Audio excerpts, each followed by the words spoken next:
What's going on, everybody? Josh McCarty from Bills Chat. We are going to recap everything that happened today at St. John Fisher as the Bills opened up their 2024 training camp.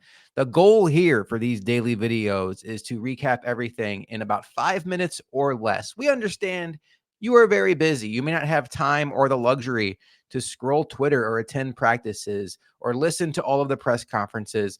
We are going to compress all of the information that is necessary down into a quick little 5-minute listen for you to catch up every single day. So keep it locked into Bills Chat. We got you covered for all things Bills training camp. The biggest story of the day, though, was what Sean McDermott said before camp even started, and that is the entire roster was going to practice in full today, and that includes former All-Pro linebacker Matt Milano. He practiced in full.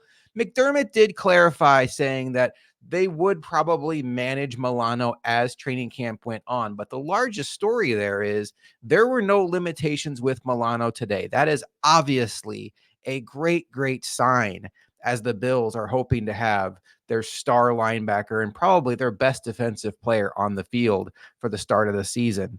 Speaking of that defense, interesting note in the secondary. Starting opposite Taylor Rapp today was Damar Hamlin. And it's important to know that Mike Edwards missed a large portion of OTAs due to injury. And Sean McDermott said as much in his press conference today before practice started. So I would not necessarily think that this means Damar Hamlin has a leg up in the starting competition with safety. I still think sitting here today, it's going to be Mike Edwards' job to lose. I also think second round pick Cole Bishop will have something to say about that.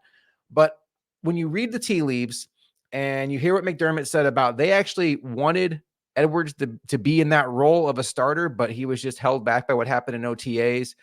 I think this is more of a nod to the obvious work that Damar Hamlin has put in this offseason. And it just makes sense that he would get the nod over a rookie in Cole Bishop, particularly on day one. I would expect that position to be very, very fluid as camp goes on. And I still would put my money on Mike Edwards having that job when it's all said and done. The day was all about the offense, which is kind of unique because they did struggle in OTAs. We know about all the weapons that have changed over, but it was a red zone scoring machine for the offense today. No turnovers by any quarterbacks. Keon Coleman had a touchdown, and it was a highlight reel catch. Chase Claypool had a touchdown catch over Christian Benford, had a little bit of a chippy moment there. Marquez Valdez-Scantling had a touchdown. Dalton Kincaid had a touchdown. Just a great start for the offense to hit the ground running. There are going to be good days. There are going to be bad days. We are going to agree not to overreact to the good and the bad, but we certainly are happy to see our guys out there hitting the ground running. One injury concern today came late in practice. Chase Claypool was running a route against Kyer Elam. Kyer Elam got flagged on the play for holding. Chase Claypool got banged up a little bit, came up with a little bit of a limp, appeared to be okay, according to the reporters on hand, and even was running some routes after practice, catching passes from Mitch Trubisky. So seems like the Bills may have dodged a bullet there, as I think Chase Claypool does have a chance to stick on this roster. Von Miller was back on the field today, and according to those in attendance, seemed like he had the old Von Miller burst. Now, it's going to be a story of camp to see which version of Von Miller the Bills get, working his way back from the ACL injury from 2022 on Thanksgiving, but also working against Father Time. He's an older player, but he had what would have been a sack against Spencer Brown, and we'll just have to keep tracking that as camp goes on, but certainly a welcome sign, and anything the Bills can get out of Von Miller would certainly be an upgrade over what they got last season.